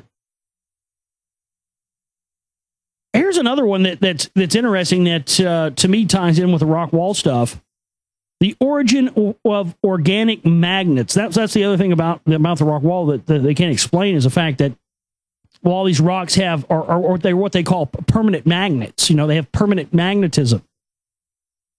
A theoretical model for the unusual occurrence of magnetism in organic molecules may help develop this class of material for electronic applications. Electrical engineers are starting to consider materials made from organic molecules, including those made from carbon atoms, as an intriguing alternative to the silicon and metals used currently in electronic devices. Since they are easier and cheaper to produce, a Ricken-led research team has now demonstrated the origin of magnetism in organic molecules, a property that is rarely found in this class of material, but is vital for a full range of organic electronic devices to be created. The permanent magnetic properties of materials such as iron stem from an intrinsic mechanism called ferromagnetism. Ferromagnetism in organic materials is rare because their atomic structure is fundamentally different from metals. Now, that's interesting. So ferromagnetism in organic materials is rare because the atomic structure is fundamentally different from metals. Okay, well, how come the walls, the stones in the rock wall are comprised? I read the breakdown last week. They're comprised of all these different types of metal, and they also oxidize and have rust that comes out of the inside of them after they've set and weathered for a period of time. So, looking at this article pertaining to, these magnets being used in technology, and ferromagnetism, and that tells you right there, again, permanent magnetic properties of materials such as iron stem from intrinsic magnetism. And ferromagnetism in organic materials is rare because their atomic structure is fundamentally different from metals. One of the few examples identified to date is called TDAEC60, a compound comprising spherical carbon cages attached to an organic molecule known as tetrachous dimethanoethylene. Since its identification in 1991, many theoretical and experimental studies have provided some insight into the mechanisms driving this unexpected ferromagnetism, but the explanation was not definitive. A full understanding would help material scientists to develop a more advanced magnetic material in the future. A precise model for organic magnetism could aid the design of a high-density recording material for use in next-generation memories, says team member Hitoshi Yamoka from the Riken Spring 8 Center in Harima. Material scientists are particularly interested in understanding the electronic structure of TDAE C60. You got to get a better name, though. Jesus Christ, you can't have us saying TDA C60 every time we're referring to a metal, though. Yeah, I'm going to record I don't need no goddamn TiVo. Hell no, I don't record shit on that TiVo. I got me a TDA C60. Yeah, that's hot. And how this relates to ferromagnetic properties. To this end, Yamakoa and his colleagues from research institutes across Japan studied this material using a powerful technique known as photoelectron spectroscopy. They fired X-rays of a single crystal of TDAE C60, and this radiation excited electrons in the crystal, and then they escaped to the surface. Oh, Jesus.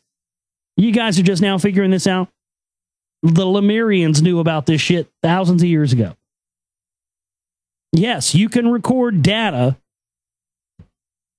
large amounts of data, and retrieve it later by, firing electrons into a crystal. Just now figuring that one out, huh?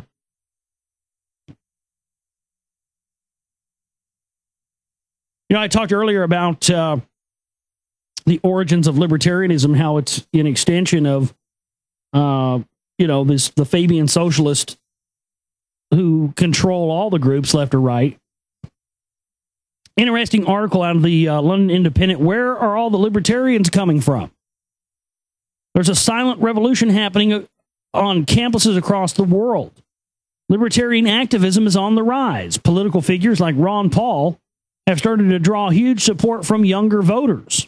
But the trend seems to be much deeper and more sustained than any single political campaign.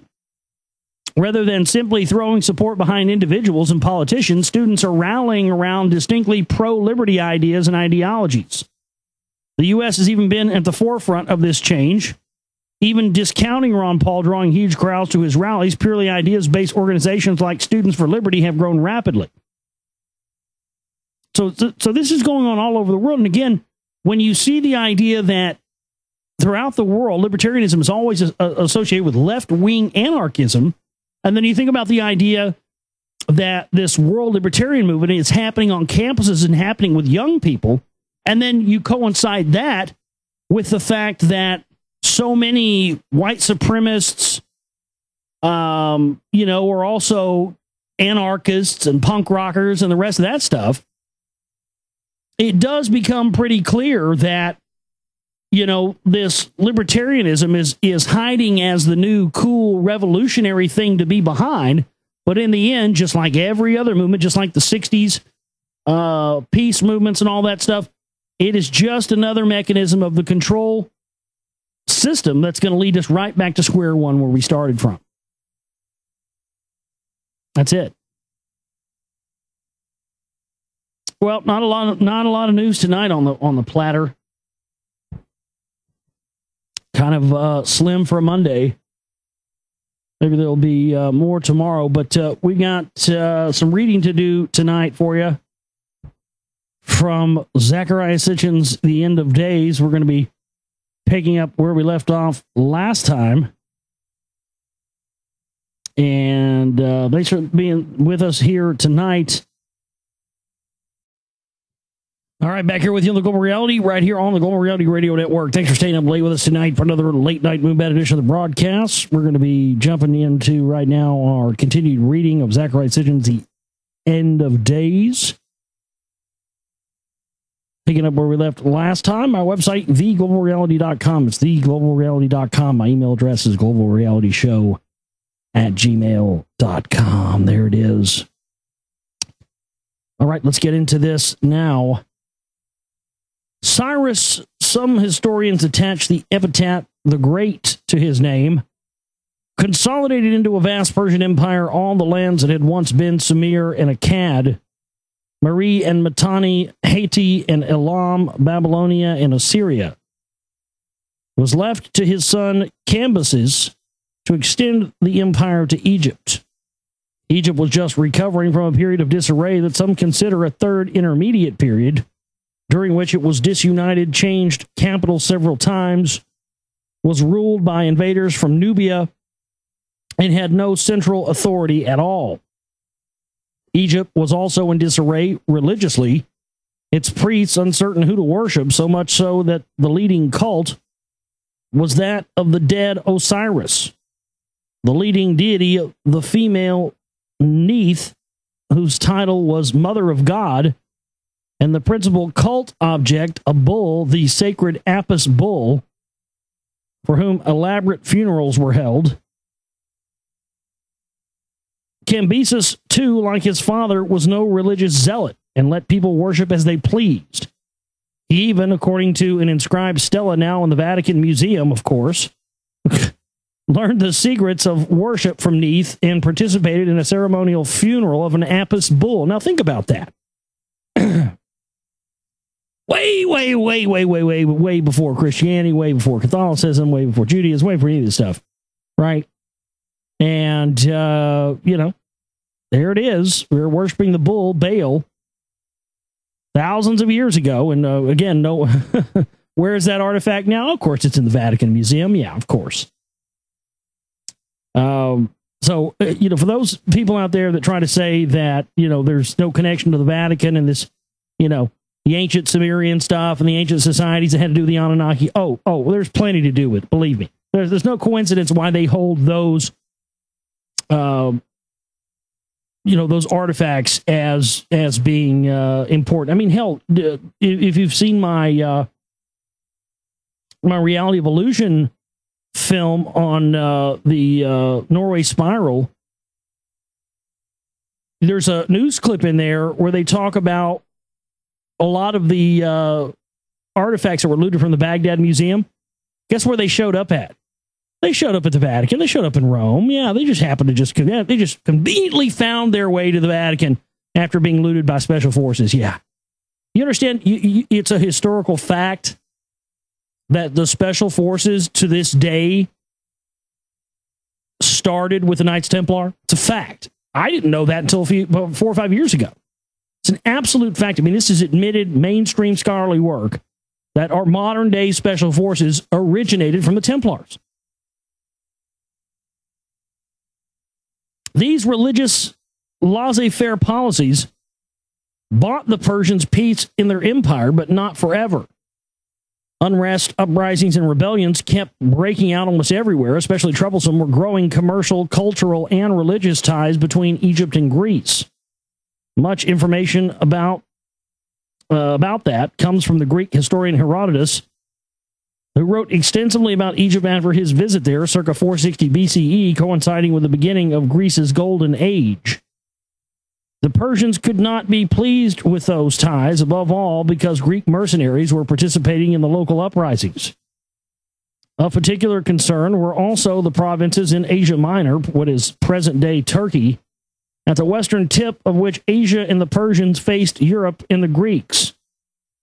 There, Greek settlers were reviving and reinforcing olden settlements. The Persians, on their part, sought to ward off the troublesome Europeans by seizing nearby Greek islands.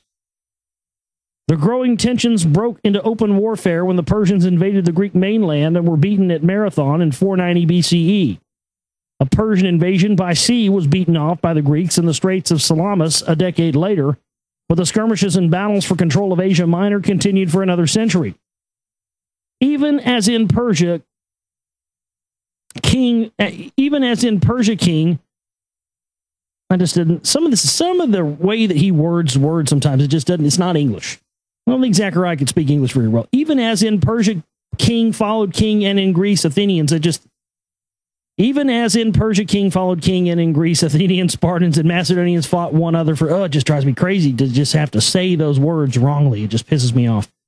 In those double struggles, one among the mainland Greeks, the other with Persians, the support of the Greek settlers of Asia Minor was very important. No sooner did the Macedonians win the upper hand on the mainland than their king, Philip II, sent an armed corps over the Strait of Hellespont, today's Dardanelles, to secure the loyalty of the Greek settlements.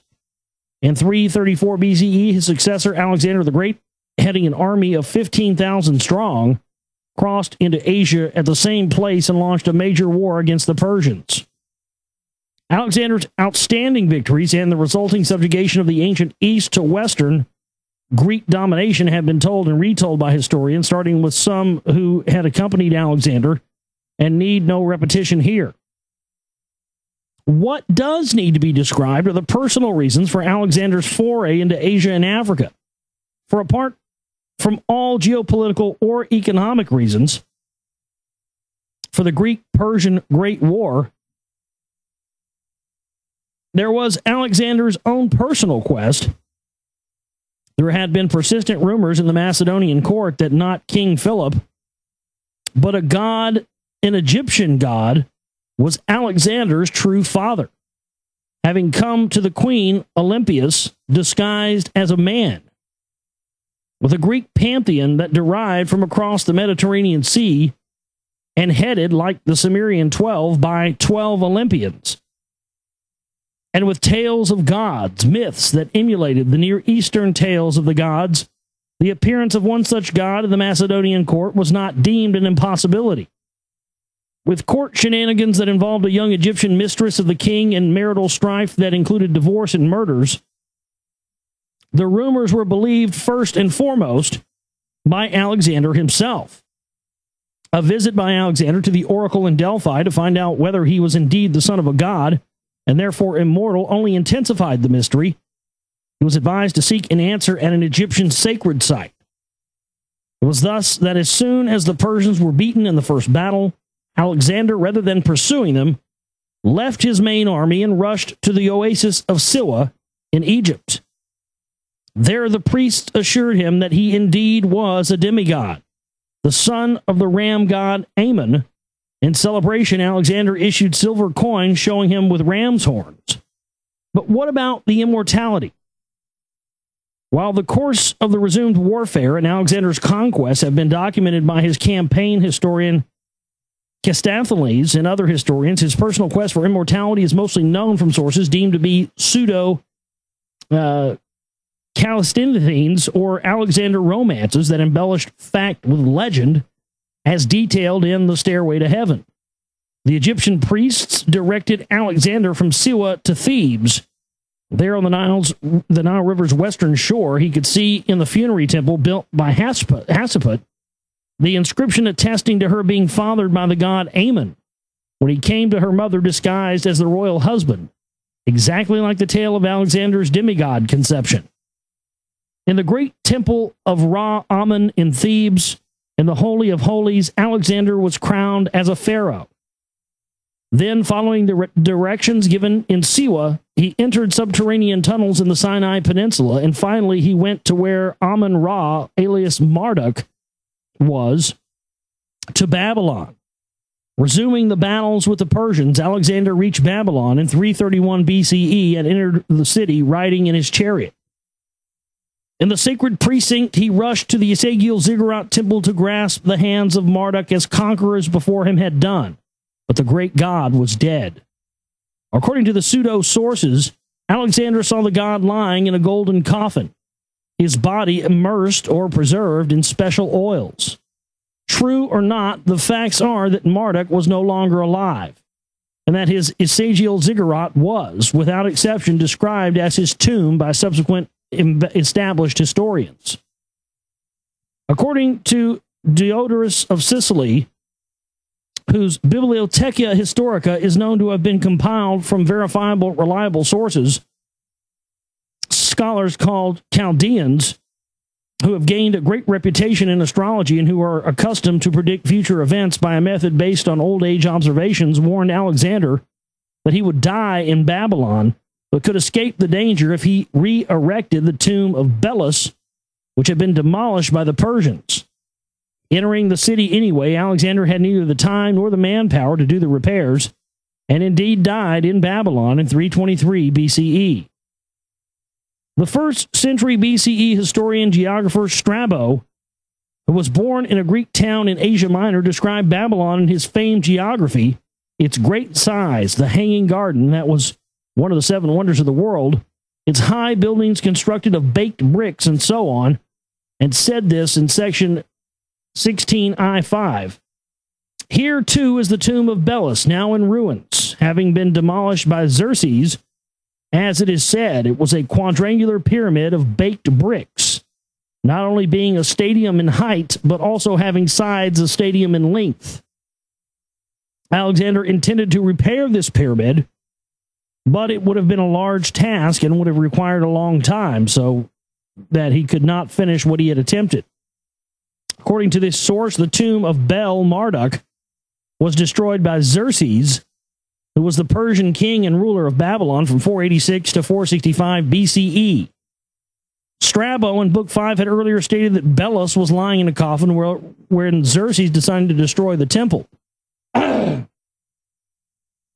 482 BCE, accordingly, Marduk died not long before Germany's leading Assyriologists, meeting at the University in Jena in 1922, concluded that Marduk was already in his tomb in 484 BCE. Marduk's son Nabu also vanished from the pages of history about the same time, and thus came to an end, an almost human end, the saga of the gods who shaped history on planet Earth.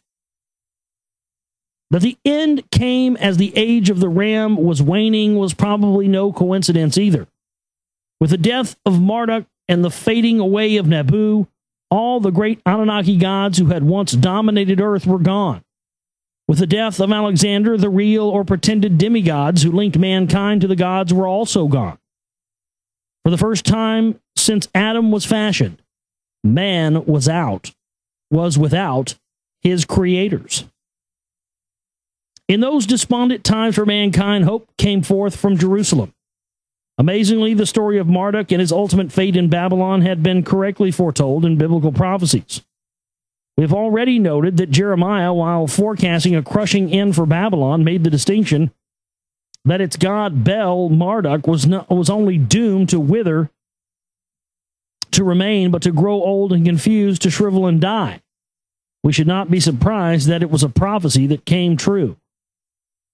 But as Jeremiah correctly predicted the final downfall of Assyria, Egypt, and Babylon, he accompanied those predictions with prophecies of a reestablished Zion, of a rebuilt temple, and of a happy end for all nations at the end of days.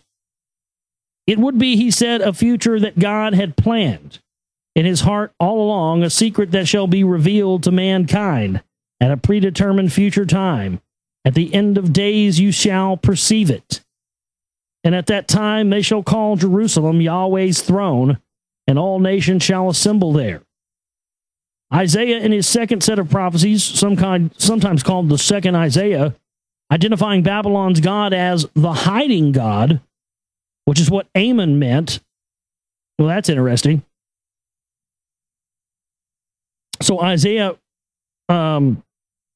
identified Babylon's God as the hiding God, which would have been Ammon or Amun-Ra, where, of course, we get Amen from. Bel is bowed down, Nebo is covered, their images are loads for beasts and cattle. Together they stoopeth, they bow down, unable to save themselves from capture. These prophecies, as did Jeremiah's, also contain the promise that mankind will be offered a new beginning, a new hope, that a messianic time will come when the wolf shall dwell with the lamb.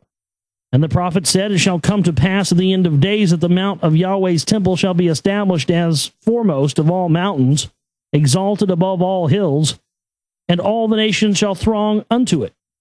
It will be then that the nations shall beat their swords into plowshares, and their spears into pruning hooks. Nation shall not lift up sword against nation, and they shall no longer teach war.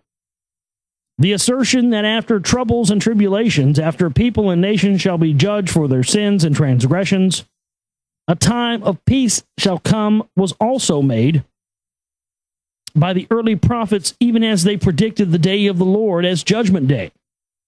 Among them were Hosea, who foresaw the return of the kingdom of God through the house of David at the end of days, and Micah, who's using words identical to those of Isaiah, declared that at the end of days it shall come to pass. Significantly, Micah too considered the restoration of God's temple in Jerusalem and Yahweh's universal reign through a descendant of David as a prerequisite. Well, yeah. Well, think about that. A descendant of David. I mean, think about the possibilities of who that could be in a modern context. a must destined from the very beginning, emanating from ancient times, from everlasting days. There was thus a combination of two basic elements in those end days predictions. One, that the day of the Lord, a day of judgment upon earth and nations, will be followed by restoration, renewal, and a benevolent era centered on Jerusalem. Yeah. Well, why do you think everything's, why do these priest class fuckers, that's what everything's going toward. They want to rebuild the temple so they can, you know, install their phony deity on the crown and unite and have a global government. That's what this is all about. It blows people's minds that these people set this quote unquote prophecy down years and years and years ago, that they had the foresight to do this, knowing that it would take thousands and thousands of years to achieve, well beyond any technology they had at the time, but they also had a knowledge it would happen. And so that's why all this stuff has been hijacked and why they have steered world events towards this, because they are trying to create an end that will fall in line to religious teaching so that they can gain total control once that end comes to pass. The other is that it has all been preordained, that the end was already planned by God at the beginning. Indeed, the concept of an end of epoch, a time when the course of events shall come to a halt, a precursor, one may say, of the current idea of the end of history, and a new epoch, one is almost tempted to say a new age, a new and predicted cycle shall begin and can already be found in the earliest biblical chapters. The Hebrew term Akeret Hayamim, sometimes translated last days or latter days, but more accurately end of days, was already used in the biblical Bible in Genesis chapter 49, when the dying Jacob summoned his sons and said, "Gather yourself together that I may tell you that which shall befall you at the end of days." And again, the end of days, it could have so many connotations. What if that's the end of time?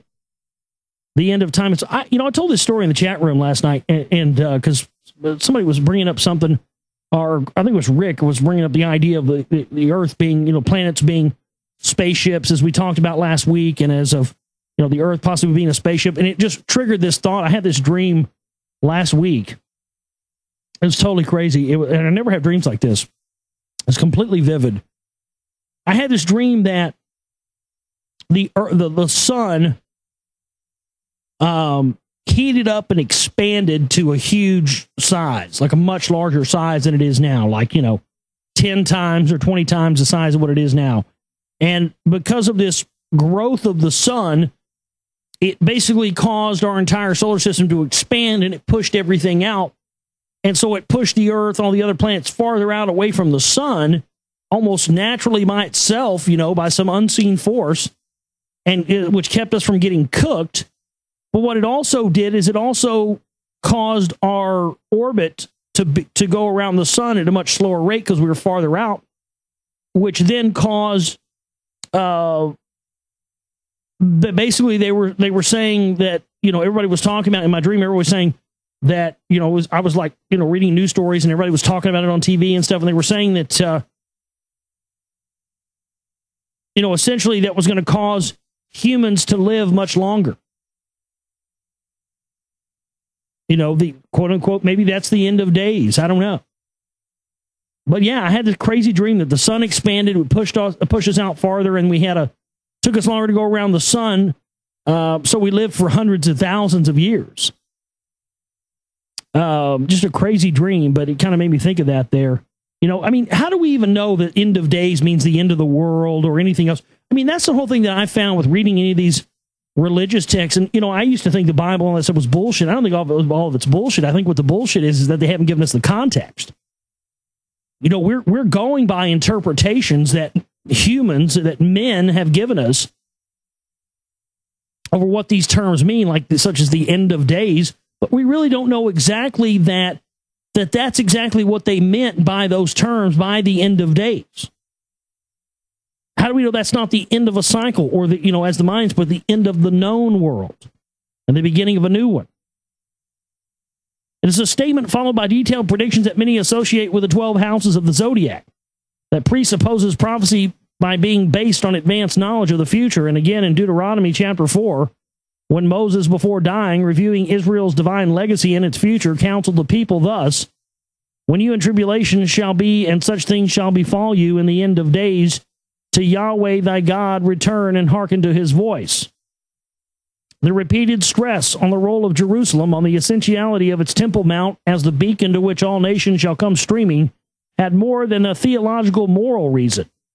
A very practical reason is cited, the need to have the site ready for the return of Yahweh's kavod, the very term used in Exodus and then by Ezekiel to describe God's celestial vehicle. So Yahweh is gonna land on the motherfucking Temple Mount in something called a kavod, as Ezekiel described. So that's what this is. Okay, I get it now. So these motherfuckers want to rebuild all this Zionism and the Middle East and all these ideologies and all this killing. This is so that they can secure Jerusalem, so they have a landing pad for Yahweh to land on in his kavod spaceship. You know what? Why can't they just tell us that?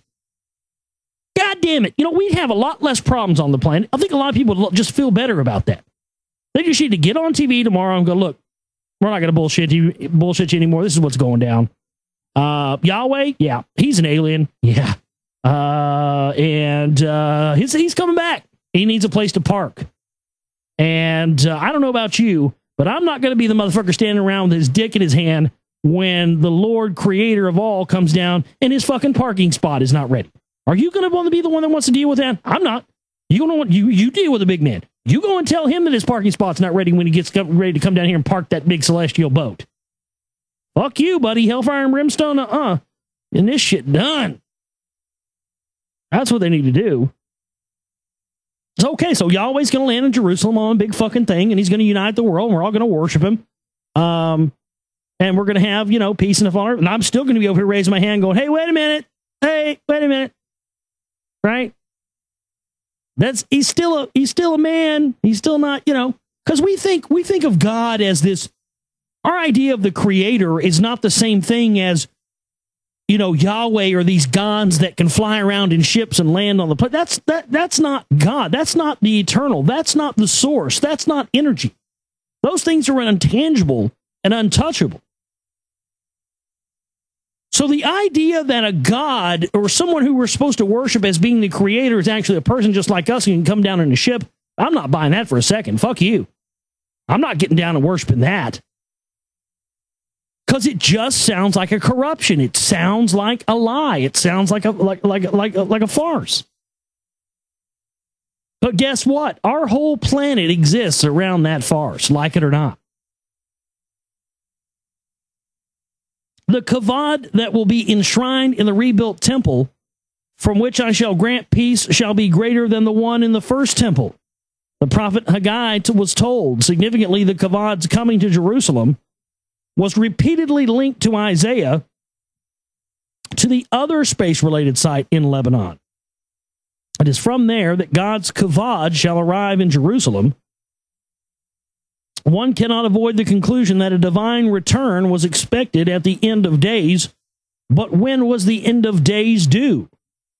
The question, one to which we shall offer our own answer, is not new, for it has already been asked in antiquity, even by the very prophets who had spoken of the end of days. Isaiah's prophecy about the time when a great trumpet shall be blown. A great trumpet shall be blown.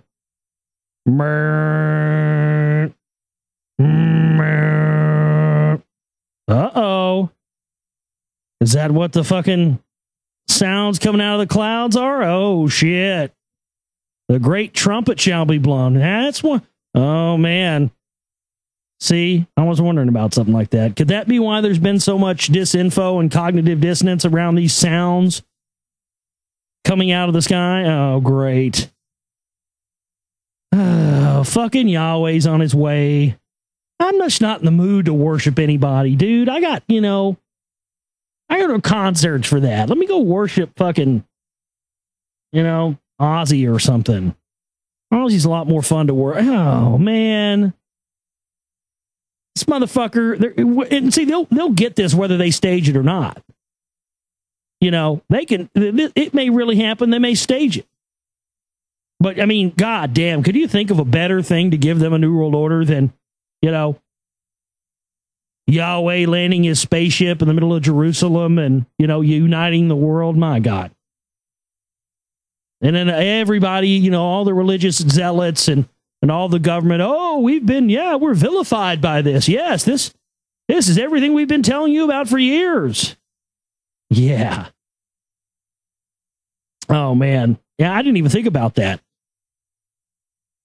Isaiah's prophecy about the time when a great trumpet shall be blown, and the nation shall gather and bow down to Yahweh on the holy mountain Jerusalem was accompanied by his own admission that without details and timing, the people could not understand the prophecy. Precept is upon precept. Precept is within precept. Line is upon line. Line is with line. A little here, somewhat there, was how Isaiah complained to God. Whatever answer he was given, he was ordered to seal and hide the document. No less than 3 times, Isaiah changed the word for letters of a script, otioth, to ototh, which meant oracular signs, hinting at the existence of a kind of secret Bible code to which the divine plan could not be comprehended until the right time. Its secret code might have been hinted at when the prophet asked God, identified as the creator of the letters, to tell us the letters backwards. The prophet Zephaniah, whose very name meant by Yahweh encoded, relayed a message from God that will be at the time of the nations gathered that he will speak in a clear language, but that said that no more than saying you'll know when it will be time to tell. Now that's interesting, that coded language thing. I had a master mason one time, no shit, tell me that if you took a Masonic Bible, you know, the tools from the Masonic Lodge that they have, because have you ever seen a Masonic Bible? They're real big, you know, they're real big and thick. They're not small like other Bibles. Well, you take one of these Masonic Bibles and you take the big square and compass that they have in the Masonic Lodges, and you can overlay that over a Masonic Bible, and you can actually glean information that's encoded in it that can be viewed only by putting the square and compass on top of the Masonic Bible. I wonder if that's the same thing. Now, I've never done that, but I was told on good faith by someone I trust, it's a master mason, that absolutely is possible. No wonder then that in its final prophetic book, the Bible dealt almost exclusively with the question of when. When will the end of days come? In the book of Daniel, the very Daniel who deciphered correctly for Belshazzar, the writing on the wall, it was after that Daniel himself began to have omen dreams and to have apocalyptic visions of the future in which the Ancient of Days and his archangels played key roles. Perplexed, Daniel asked the angels for explanations. The answers consisted of predictions of future events taking place at or leading to the end of time. And when will that be, Daniel asked. The answers, which on the face of it seemed precise, only piled up enigmas upon puzzles. In one instance, an angel answered that a phase in future events, a time when an unholy king shall try to change the times and the laws, will last a time, times, and half a time. Only after that will the promised messianic time, when the kingdom of heaven will be given to the people by the holy ones of the Most High, come about. Another time, the responding angel said 77s and 60s of years have been decreed for your people and your city until the measure of transgression is filled and the prophetic vision is ratified. And yet another time that after the 70s and 60s and 2 of years, the Messiah will be cut off, and a leader will come who will destroy the city, and the end will come through a flood.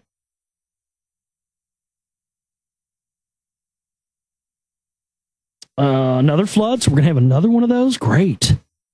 That's fantastic. Well, I've often thought about that, if there is any truth to this end of days and the return, if there is a known time when this is going to happen? You can bet your bottom dollar these cocksuckers in charge know when that is. But they would never reveal that and allow that to be revealed to the profane, as they call us.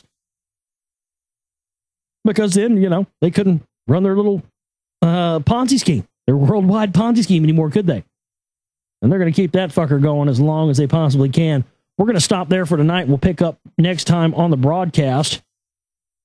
I want to thank everybody for tuning in and being with us tonight. Please donate and support our work if you can. We just had to pay the bills last week, so we're kind of low in the coverage right now.